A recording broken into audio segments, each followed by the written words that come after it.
Welcome to the New Hollywood Show. Thankful to bring you shows every Monday night, 9 p.m. Eastern, 6 Pacific. And hey, man, we got so much stuff to talk about today. Look, hey, first off, S.W.A.T. Call in S.W.A.T. There's an emergency. S.W.A.T, the TV show, it's been canceled again. It's canceled again. Wait a minute. Don't they shoot in L.A.? Yeah, they do. We're going to talk about it. Oh, man. And the theaters, we're making a push to get back into theaters. The theaters are struggling, too. We're going to talk about that. Amazon and MGM making a hard play for it. We'll see if it works out or not. We're going to talk about that. And, hey, we're actually going to focus in and do a deep dive on a beautifully shot short film called Bloom. This is something I don't know if you guys have seen it or not, but we're going to talk about it. We're going to share that with you. And I've got a wardrobe change coming up because in honor of S.W.A.T, I'm going back to the Bulletproof Fest, baby. We'll see you. We're doing it. It's going to happen. Just hang with us. Dive in. Here we go.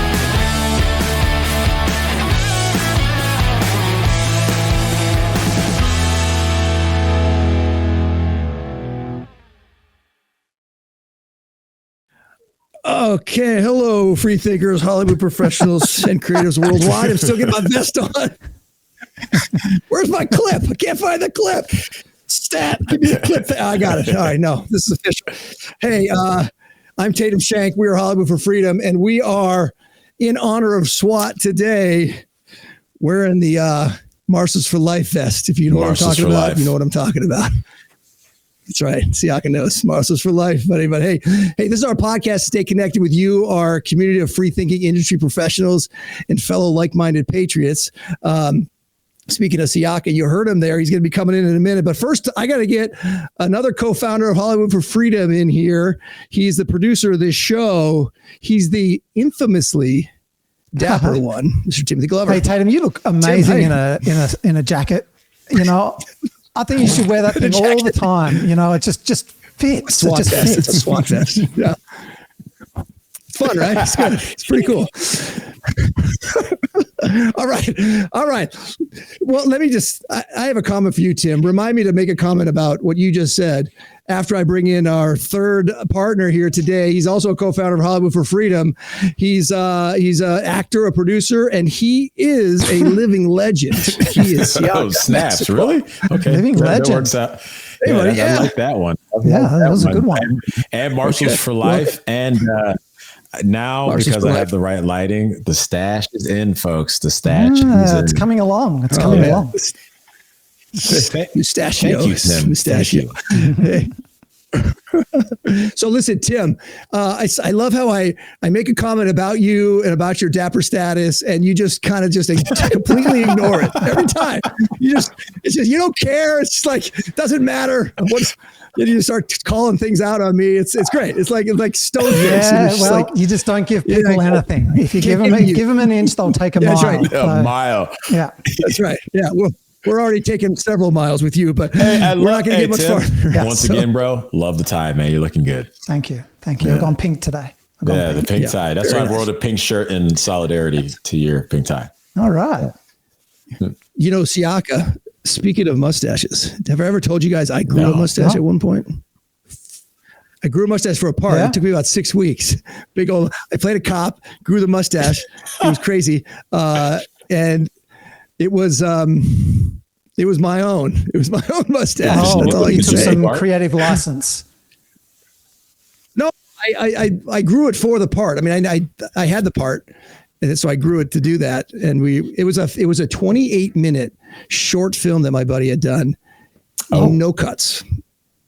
Start to finish. I played a cop, started out driving in the car, getting out of the car, dealing with riffraff, back in the car, police chase, out of the car, into a building, up an elevator, gunfire, 28-minute short film. That's cool. No cuts. It was pretty awesome. It was awesome. Yeah, it was really good. It's called Evidence. Good question. But that was my...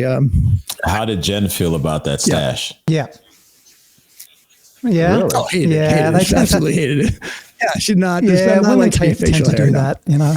I mean, you know, but you know you got a good woman when they're okay with it, and I think Charlotte's got. Oh yeah. From what I know, is okay with your stash. I came out with it, and she's like, "Ooh, nice stash." There you go. Like, you know how it goes. Yeah. Oh yeah, yeah.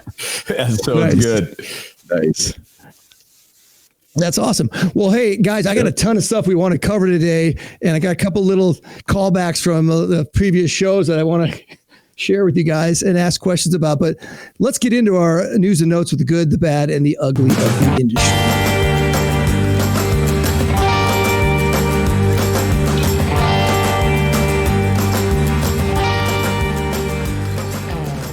All right, the good, the bad, and the ugly of the industry, and not necessarily in that order.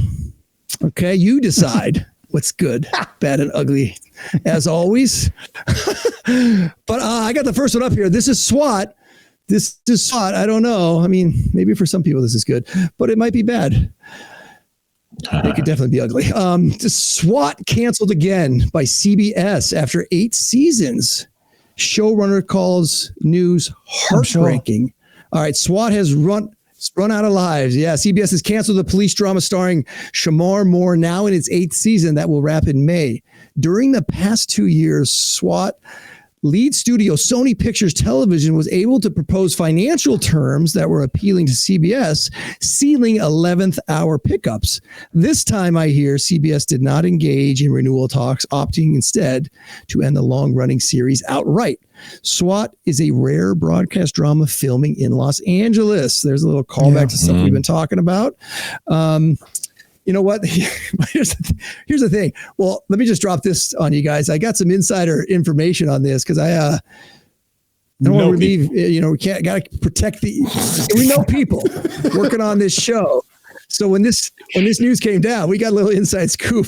I was actually, here's the irony of this. So check this out. Just today, I was literally within 5-10 minutes of the location of S.W.A.T.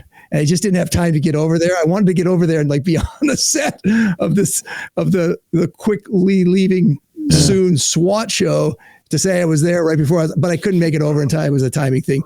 But I was very close to set today, and then talking to my insider, apparently some true colors are coming out over there. Now that they're canceled, what are you hearing? You know what I mean?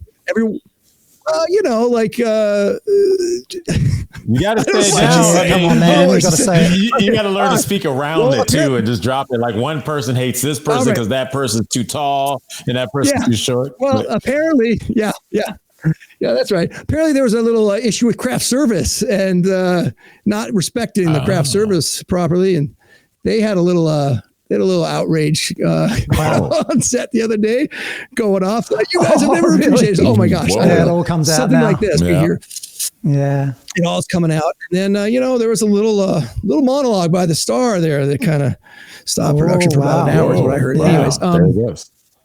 Yeah. So. And promises of getting the show back on another network. I actually have a little scoop about that. So I'm happy you brought that up. So I was talking to another person that I met on set because I actually did an episode of S.W.A.T. That was one of my favorite jobs I had on TV there, and I loved everyone there. And one of our founding members, Alistair Bayardo, was also on there that episode. He kidnapped me. So he grabbed me, kidnapped me, threw me in a van. Anyway, so for the show, not in real life. That was yes, I'm safe, I'm fine. So I heard So what I heard was apparently that they were paid up. The actors have been paid up for 10 seasons. So exactly. Really? So some people are paid up all the way. So I think maybe that statement about going to different places is probably true because they're being paid for it. So why would you not?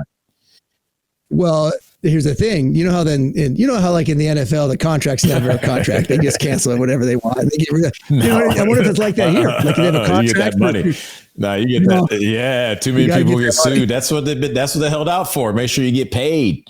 So don't be surprised if we see it on Netflix. Well, sure. Well, here's my question to you guys, and Tim, maybe you can answer this. Do you think S.W.A.T. has just run its course, or do you think it fell subject to the mass exodus of L.A., just like the latest domino to fall? I mean, we were talking about it, like everything's. Yeah, look, I don't think it's got anything to do with the mass exodus as such. I think it's got more to do with the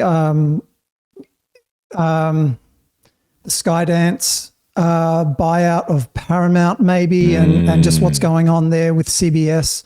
I think they're just trying to, I don't really know. they're still getting around 5 million viewers, which is not too bad. It's actually up there compared to most broadcast at the moment. At the moment, if you hit anything over 1 million people, 1 million viewers an episode, you're kind of still in the running. Like once you dip below a million, you're in trouble. And so, the fact that they're still getting 5 million roughly, more or less an episode still means that the show is reasonably strong. It's still nothing compared to the heyday. In the old days, a primetime show was getting 20 or 30 million viewers an evening. So it's still nothing compared to what it used to be. So it's just, I don't know. There's just a shift going on, and I don't know that anyone really knows what the answer is, but I think they're just, I don't know. It's collateral damage at the moment. Yeah.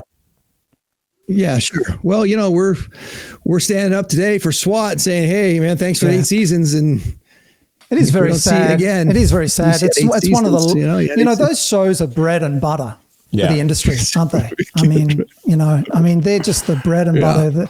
They're the shows that just keep, working 8 seasons. Yeah. The thing when you've worked on a show for 8 seasons, there are going to be a lot of people hurting from this, because when you've worked on a show for 8 seasons, you're not really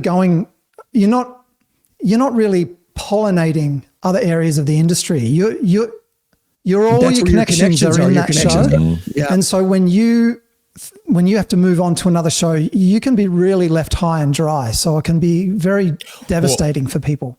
I could say the one thing, though, on a bright side, especially is the way this industry works. That's 2 presidential terms that they, as a show, they were allowed to be around. So on a good note is like, man, that hopefully they did it the right way, and they were able to, from the cast and crew, able to kind of secure themselves financially to a certain extent, because, man, 8 seasons, how many shows go past 2 to 3? And they were able to go past 8. But I definitely think that we haven't seen the last of S.W.A.T. Let me just say that we haven't seen the last of S.W.A.T. So that's my prediction. Okay. That's my poll. Right. That's my poll of the week. That's my poll of the week. Yeah, it's instant poll. That was an instant poll. Do you think it's the last of S.W.A.T. on the show? The little instant poll segment that's new to the show this week. That's cool. Well, hey, maybe you know what? Maybe S.W.A.T. can be picked up by Disney Plus, aka Hulu, aka ripoff artists, because I don't know if you guys have heard, but when they merged, some people had Disney, some people had Hulu, some people had both, and then they merged, and guess what? They kept paying for 2 subscriptions. Wow. I know a person says yes, and they didn't say anything. So I don't know how long it's been, a year, maybe paying for both. Thanks a lot. Thanks a lot, man. Disney Plus. Well, if it goes to Disney Plus, just like Daredevil, no one's going to watch it, unfortunately. Yeah, how do you know? It's just sitting on your computer somewhere. Yeah. Anyways. Well, all right, let's move on, guys. Let's get to the theater comeback. The theater comeback. Yeah, that's right. That's you, Tim. What do you got? Yeah, this is me. So Deadline had an article talking about Amazon MGM will release 12 to 14 films theatrically in 2026 as studio commits financially and philosophically to the big screen. So the studio is building out its own international distribution and marketing arm as it leans into maybe 16 films a year in 2027. Jeez. Although not everything is dated, in a move that's been hailed by exhibitors on a recent round of earnings calls, of course. AMC Entertainment CEO Adam Aron did take the issue with shorter windows in the industry. Of course, even when it does go to theatrical, the windows are very, very brief. But Jennifer Salk, head of Amazon MGM Studios, said not every film works best in theaters or needs to be there. We all know that.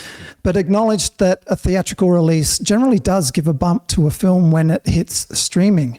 Live sports are booming for Prime Video. Sports and big ticket films drive the most streaming viewership, and the company is always on the prowl for more rights, including local markets. That said, a largely female leadership team at the studio is putting out more female-centric films and series to reach beyond Dudes and the Jacks, Ryan and Reacher. So my assessment of that is we are totally screwed. Bond is going to be a trans woman. Oh,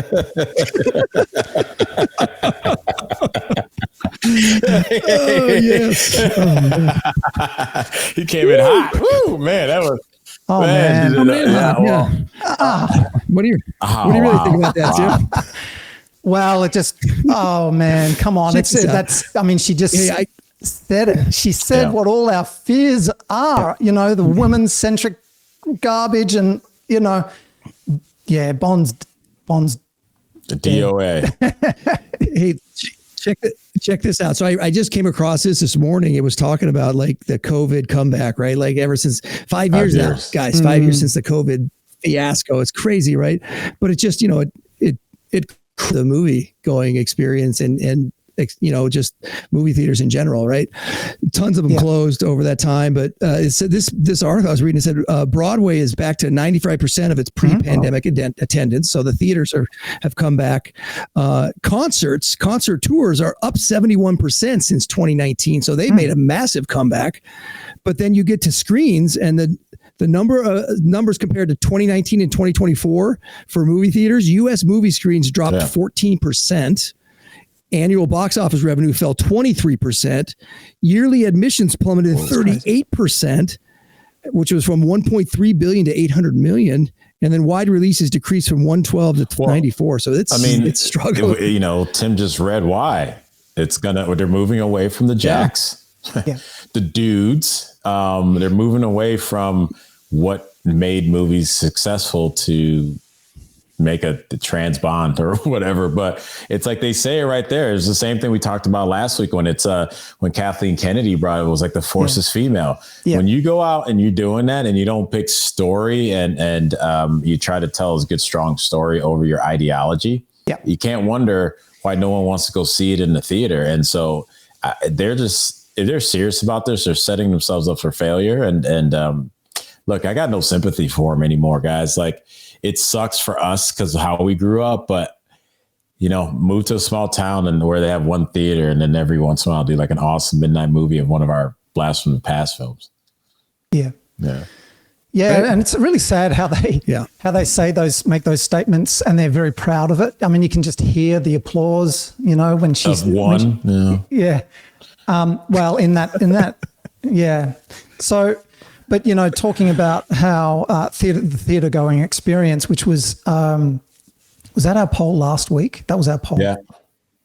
No, it was the poll. Well, yeah, the theater going experience, obviously they can see that it has value. It has, it definitely impacts the streaming numbers that they have.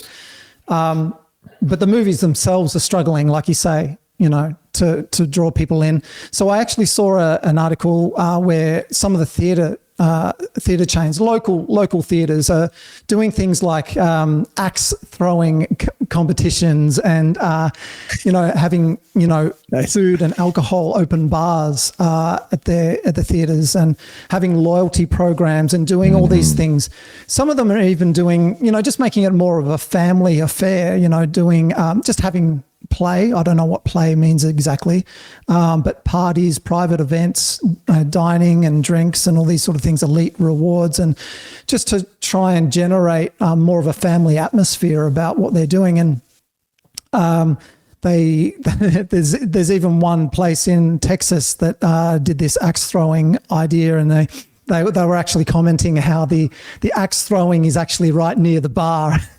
Oh, and they were like, but they just wanted to assure everyone that, but the zones are clearly fenced off, and that it is there are experts there to make sure that everything is experts. Fine. Yeah. But it actually it's been increasing their bottom line by up to 20%. So people are coming along to those sort of events, then seeing having a look at what movies are there, and then maybe seeing a movie. But it's what I think that to that point, what can actually save the movie theater? We kind of joked about it a second ago. Is like, if they go ahead and now get rights for older movies, which won't cost them the same as like getting the newer movies. And, Honey, I Shrunk the Kids. If we all go and take our kids there, and then there's like a ball pit and play this and axe throwing, and in your ticket, like the movie starts at 8, but we all go at 7 and spend an hour playing. And then now we all go into the room. Like, I think theaters just in a sense scale down. And now you start to kind of do these more gimmicky, fun, playgroundy type stuff. I kind of think that's a better look than getting, 6 to 7 to 8 movies that only one of them people actually want to watch and the rest of them are garbage. And you're just sitting there with empty theaters. Like, why not make it a close amusement park, really? I think they have the space to do it. That can save them, let them save themselves. So now the theaters will have to be, or the movie companies will have to do better projects to get into a place where so many people are coming because they're going to have a great time having fun there and then watching Back to the Future 1, 2, and 3 like at the same time or something like that. Like make the theater worth wanting to be at. Yeah. And the way that they were talking about it in this article was that they were investing in their community. And I think that's the loss as the theater going experience has changed, that sense of community, getting out there and meeting other families from your local area and these sort of things. They're the things that people really miss. And that's what really impacts the community. So when you see people making an effort or, these theaters making an effort to bring the community together, I think it's only going to be positive. Hey, amen. Guys, I'd go see Lethal Weapon in the theater. Yeah, of course you would. Yeah. Of course I would, right? Of course. Just for the very fact that I could hear that song blasting through the theme song at the end of the movie. Oh, man. That's when you run. The theme song that you're talking about, the theme song around Lethal Weapon. Around what we had a poll around, and that got totally trounced by the Never-Ending Story. The theme song, is that the one you're talking about? That's exactly what I'm talking about. Yeah, that's the one. The one that your wife didn't even like that much. Was that the one? That's the one. That is the one. Well, guys, let me just say this. Here's the thing, right? Lethal Weapon. That was my movie. That was one of my movies. That song brings back memories to me. As corny and as dorky as that song was, it just brings back good vibes for me. And I wouldn't say trounced, but it definitely didn't win that poll. I'm sure it definitely didn't win that poll. Yeah. But let me just concede. Yeah, I lost. Let me just concede this fact, though, and you guys should know this. I don't know music. I'm not good with music. I never really listened to music growing up. Yeah, so the fact that I don't have an ear to which one was better or this or that. We could tell. So I concede. You didn't have to say it. It was obvious by my vote for the Lethal Weapon soundtrack theme song. He's like, man, this is good. Weapon. This is so good. Actually, I would stay to listen to it if we got a live band to come up and play it at the end of the movie. That's my only disclaimer on how I would watch that. All right, fair enough. Well, hey, that's the Lethal Weapon poll that I lost, and am admitting and conceding the fact. This is a new segment on the show this week is Tatum's concession. Tatum's concession this week is that I lost that poll. All right, let's move on. What's the next thing? We got Siaka. What's this short film Bloom all about? Tell us. Yes. So we got an awesome friend of ours, friend of the show. His name is J.H. Guy, and he did a short film about 28 minutes. It's called Bloom. In a post-apocalyptic forest, the father searches for a specific plant that could save his daughter's life. It actually released March 5th, only on S.W.A.T Studios Substack, so you guys can watch it there now. And once again, directed by J.H. Guy.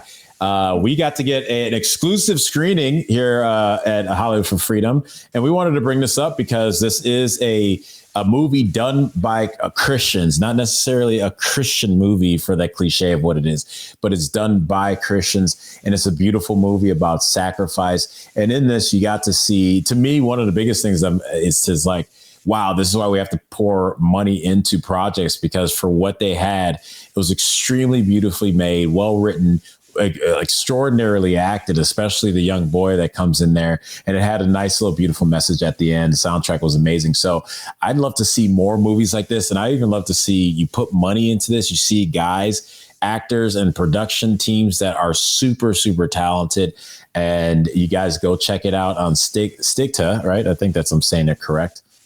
Maybe you can, hold on, Tim. we gotta get it. Cut. It's okay. It's S.W.A.T. There's no cutting. We're getting ready for live. There's no cutting. Oh yeah, but right now we can. Until then, I just want to make sure I'm saying it right. Yeah. Yeah. Well, the name of the film is Bloom. Is that? Bloom. Yeah. Yeah, check it out. 28 minutes, and I don't know. They that field they found that those trees were in bloom. I guess they were probably in bloom for like a couple of weeks out of the year, maybe or something. It looked like that kind of a setting, right? It was just all like it was really really beautiful. That setting they found, which was huge. And the production value. Well, that's what it added to it, right? Because they found this perfect location. It was really awesome. Yeah, it was really pretty cool. Yeah, but I think it's really good, Siaka, that you've brought that film to everyone's attention. It's just good, I think, to highlight short films and projects that independents are making, because the only way it's going to get better is if we're making things more often. And so, it's always good to encourage and you know, I mean, these films are made on a shoestring budget. It's not easy. It's actually very difficult. And, you know, when we watch a short film like that, we're always comparing it to the best thing that we've ever seen, you know. So, you know, when Tatum watches it, he's going to be comparing it to Lethal Weapon. And that's just natural. We just do that naturally, you know. So it's a very, very high bar to hit for a short film enterprise, for a small production company to hit that bar. And so, you know, we've got to sort of be a little bit forgiving, give them a little bit of room and encourage that there's more of it, you know. So and again, guys, it was released on March 5th. S.W.A.T Studio, that's how I'm going to say it. S.W.A.T Studio production. Say it however you want, pal. But go check it out on Substack, because again, the more people that can go support something like this, the better it is going to be for everyone else. We're going to be able to continue to build this stuff up as we're watching Hollywood decide to get away from all the jacks. Dudes and jacks, come over here and check out Bloom, that is out now on Substack. Yeah, that's great. And thank you, J.H. Guy, for sending that over. Anybody else you want to come over and send us projects, we will talk about it here on the show to help promote it for you guys. Yeah. That's a new segment I just decided to start. Segment, yeah. That's good. Well, I don't know. You send us, we're going to talk about it. That's great. Well, I don't know that anyone knows that, you know, everyone has seen what happened with The Chosen. You know, I don't know if people have seen the short film that kicked all that off. Right. It was beautiful, right? It was beautifully done. But that short film cost $100,000. Like, it takes money to make these things, you know. And when you got a small production company making a short film and they're doing it on $5,000, we can't. You just can't expect that it's going to hit the same echelons, you know. So I'd encourage, you know, investors or people with money to get behind some of these smaller production companies and give them a boost, you know, because, you know, with those resources, maybe they can get it up. And, you know, we might see more TV series for sure, like The Chosen. Well, you know what? I was actually just doing John Duffy's show, producer. It does a lot of Christian content. And that's something that I was imploring for the viewers of that show. It's like, we have to invest in the arts, because the stories are what really captures the heart. You know, we talk about Jesus and who he was, especially if we you know, claim to be Christians. It's like, who was the number one storyteller ever? Jesus Christ. And he was talking to people, majority of them who were illiterate. So they weren't going to sit and read something over and over. They were going to capture this story to capture their heart. And the left has done that really well. Yes, so they can sell them, you know, people a bunch of lies. It's like, we have the truth behind us. Now we just have to put the stories in. And these investors, please. Yeah. The return is going to be a shade that you may not be able to stand under, but it's for the next generation. All right. Very good. Yes. And speaking of needing money to make things happen, we're here at Hollywood for Freedom, the new Hollywood show.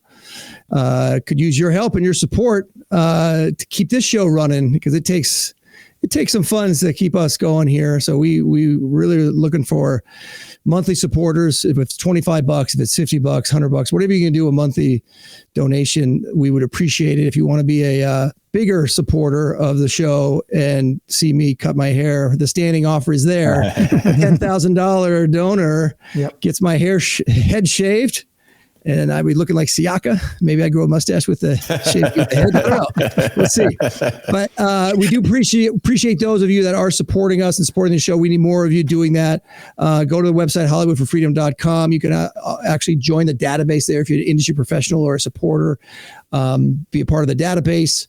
And then if you want to support, you can hit the donate button there as well. We really, really appreciate that. I need that to keep the show going. Really do. Would love your support. Hey, Tatum. Yes, sir. Thanks for acknowledging my mustache, bro. Bet. It's there. He feels good. I feel really good. It's there. Yeah, it is there. Anyways, okay, listen. Hey, I thought the poll this week. Actually, I don't know what the poll is. Tim's poll. We got one. I know we got one. I forgot what it was. I thought it was last week's poll when I looked at the thing and I didn't change something. So anyways, Tim, what do you got for this week's poll? Don't you have a poll this week? Tim's poll. Yeah, of course I do. I've always got a poll this week. And by the way, our polls are going better and better. So I encourage people to get on and give us your opinion. This week, our poll is, what would get you along to the theater more often? Ooh, there you go. Axe throwing. Yeah. You know where our head's at. Let me throw some axes. Hang on a second. Let me just repeat that poll real quick. It's what would get you along to the theater more often? Is that some sort of it's some weird sentence to me. What would get you along to the theater? Is that something you say? That's an Australian way of speaking. That's all. Yeah, it made sense to me. What would get you along? What would get you along? What would get you going to the theater more often? That's the difference. That's the American translation, Tatum. Oh, okay. Okay. Yeah. Tatum's always picking me up on my lack of Americanisms. Yeah. What would get you along? I like it though.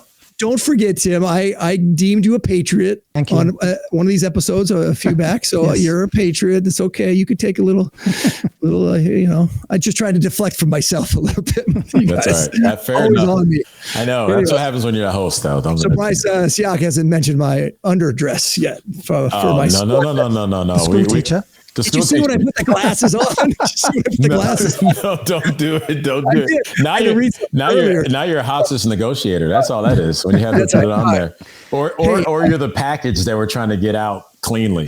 We got to protect this guy. Get me out. What am I going to do? All right. All right, let's move on. Let's keep it going, guys. Blast from the Past movie of the week. Let's go. Good morning. Morning. Axel Foley. That's what it is. You are Terminator, right? Yes.